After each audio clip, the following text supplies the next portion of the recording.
Hey YouTube, this is Ilya from UltimateSapien.com, and this is day 2 and 3. This is the day 2 and 3 video of my polyphasic sleep experiment, excuse me, wow. So basically when I started, I did this much, like I knew this much about polyphasic sleep and I did this much research, but that's nowhere near enough.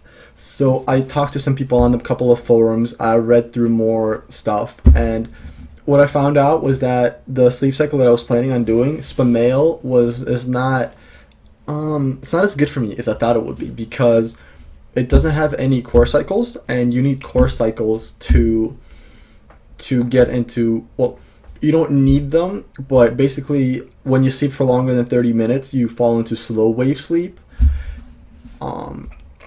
And that's when like your muscles get healed. That's when, if you like lift weights, if you exercise in some way, that's when your body recovers. And you do get some of that in SPAMAYL sleep, but not enough. Especially I'm currently lifting weights, so 3 times a week. So I don't want to do SPAMAYL because then I'll probably be oversleeping almost every nap, or my body won't recover enough. So I'm switching this challenge. I hope you guys don't mind it. I mean, I'm learning as I go, so if you're watching these videos with me, then you'll also be learning as you go. But basically, you need slow wave sleep for your body to fully recover. So if you're doing any kind of heavy exercise, then SPAMAYL or Everyman aren't for you. I was thinking of doing either Everyman 2 or quadphasic sleep. Yes, either that or quadphasic.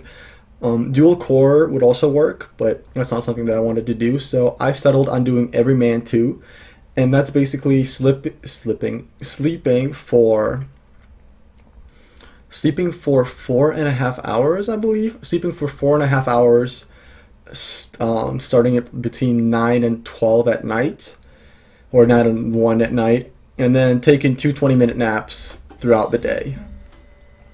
And that has slow wave sleep at night, and then 2 20-minute naps, but that still ends up being about 5 hours of sleep, and it should be easier to adjust to it. So I think that I'll just do that instead of doing the 20-minute nap thing, because that's not sustainable, and Everyman 2 should be sustainable. And if Everyman 2 works for me, I might switch to Everyman 3. I read that the adjusting from 2 to 3 is harder. It's somewhat hard.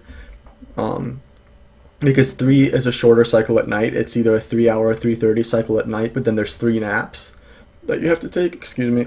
So that's harder. Plus you have to do it earlier, because if you do it between like from 9 to 12 p.m., that's when your slow wave sleep, that's like what your body wants to do the most. I'm not really great at explaining this, but from what I've been reading on Reddit, from what I've been reading on the internet, that's how your body wants to do things. So like falls into slow wave sleep between I believe this was, oh my god, I'm forgetting your name, something General Nguyen on Reddit was saying how he's a mod of the Polyphasic subreddit. So if you're thinking about doing polyphasic sleep, check it out. He's very helpful. He was saying how slow wave sleep, your body craves it the most between 3 p.m. and 12 p.m. and like the closer you are to dusk, the more it craves it. And then REM sleep is pretty much all the other time. So the earlier you go to bed, the better. So early to bed, early to rise is good.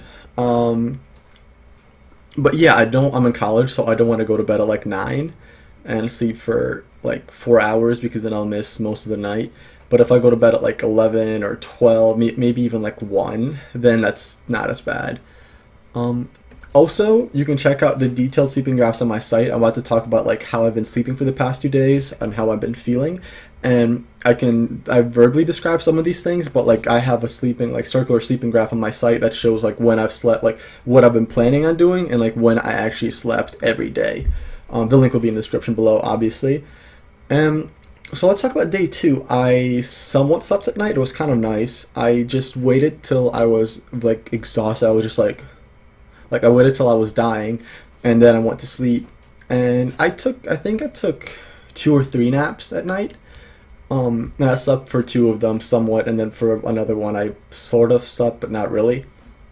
But then I had a slip up in the morning. I went to sleep about 6 and woke up at 8:30 or something. I slept for about 1.5 hours, and I felt so bad after. I felt terrible after that nap. Oversleeping and waking up was tough. Excuse me.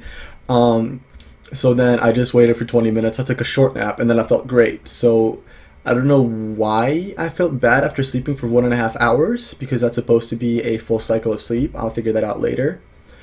But basically, oversleeping is bad for you. And I did the same thing on day 3, except day 3 I stayed awake for most of the night. I took a nap like from 12 to 12:30, but I only slept for like 4 or 5 minutes of that, if that. And then I stayed awake until about 5, I believe, somewhere about 5, and went to sleep at 5:30 or 5:30, I think, hoping that, planning to do quadphasic, the second part of quadphasic, just so to get into it, which would be from 5:30 to 7. And I ended up waking up at 8:45. And apparently I turned off my alarm. Oh, actually, no, I was not going to do quadphasic. I was just going to take a 25-minute nap. And I reached zombie state, apparently, because I went to sleep with my eye mask here, my earbuds in here, and I had 4 or 5 alarms set on my phone. And I ended up somehow turning off all of them during my zombie mode. So to turn off those alarms, I would have had to, actually no, I don't have to log into my phone, that's a lie, I could have just slid my phone. But basically, like, I took off my mask, I turned off the alarms, and I went back to sleep without realizing that, which is kind of really weird. Like, that's probably how sleepwalkers feel, without, like, you end up in one place and you're really disoriented. And I would not have known what happened, but my girlfriend was spending the night over. She took the bed, I took the floor, and basically she woke me up at 8:45 because I told her I told her about this experiment, obviously, because she would know if she's sleeping here and I'm night sleeping, then obviously when I'm doing something. But I did that, and it ended up being that I pretty much just took off the face mask, put it like right here, and just kept on sleeping after turning off my alarm, which is weird. And then I had another weird thing today. I took another nap right after that. Like, after oversleeping, I always feel terrible, so I took another 25-minute nap and I felt great. But then, after I took a nap about 2 hours ago, it's 6:14 currently. I took a nap at 4:15, and I felt amazing after that nap. That was the best nap I've ever had so far. I felt awake, I felt snappy, and I remembered my dream, which means I was in REM sleep. And something really weird happened. I was sleeping, but I was dreaming about falling asleep. So I was in this room, I was walking around this room in a dream, and like, I knew I was really tired, but I was preparing to go to sleep in an hour or two because I had so much things to do. So then I kind of walk over to that side of the room, and then I'm walking back, and I just feel myself collapse and like fall like on a mini fridge like this, and I can't lift up my head, I'm just laying there like this, and I'm like, I can feel the pressure of the sleep pressing down on me, which is really weird. I've never felt this in real life. Like, the dream felt extremely vivid, but I've never felt that much sleep pressure in my life. And then I'm just laying there like in the dream, and I'm thinking, there's so many things I need to do. I can't sleep because I'm gonna oversleep if I go to sleep right now. And then I just kind of snapped, and I woke up in the dream, and I woke up in real life. And I remember the dream, which was really cool. That was my first experience with like a dream this vivid and remembering it. And that was somewhat of a lucid dream because I knew it was a dream, but I didn't do anything about it. And I read up a lot about lucid dreaming. I tried to get there for about 15 days earlier, but I could not do it. I've lucid dreamed when I was a child, or a child, whatever. But I haven't had a lucid dream in a long time. So I'm hoping that this might actually help with that. So basically what I'm doing right now is called the Everyman method, Everyman 2.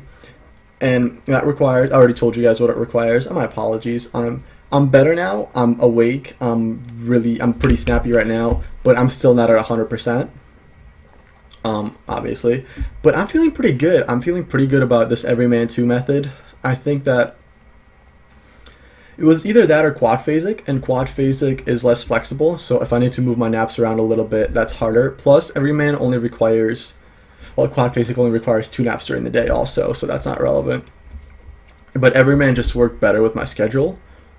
So that's what I'm going to be doing. I'm going to be doing Everyman 2 from now on, which I understand is probably not as exciting as seeing me do SPAMAYL, but I just like to get into some sort of polyphasic sleep at first and just have that experience, get adjusted to something easier instead of jumping in straight and trying to do Uberman right now, which I can't do because of time constraints and just social people and just everything. I can't do that right now.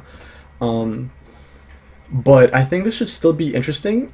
And obviously, as I'm learning, I'm gonna shift my goals, and this is something you have to do in real life too. And well, real life, this is real life. Something you have to do in other aspects of your life also. As you learn something, you can't just stay in the same mindset for the whole time. You have to change what you're going to be doing. You have to change based on your circumstances and the things surrounding you. So this is how I'm changing. I've learned more about it. Big thank you to Journalyn Yugen on Reddit. Very helpful. 2 thumbs up. And that's pretty much it for today. I'll probably do another daily video for tomorrow and the day after. That will be what? Day 4 and day 5. And I'll just keep churning out blog posts every day or so. And I think this should be pretty good. I think adjusting to Everyman 2 isn't that hard because there's an idea called napitation, and basically you stay awake for 24 hours and then you take whatever length naps you will take during your actual sleep schedule. So if your naps are 25 minutes, you stay awake for 24 hours, take a 25-minute nap, stay awake, and then take a 25-minute nap, like stay awake for 2 hours, take a nap, and etc., etc., etc. And that sort of gets your body used to the naps. And then once you do that, you add the core sleep and then the naps, and you just repeat that. And like the core sleep is good, really good, and then the naps will actually be effective because you're already REM sleep deprived.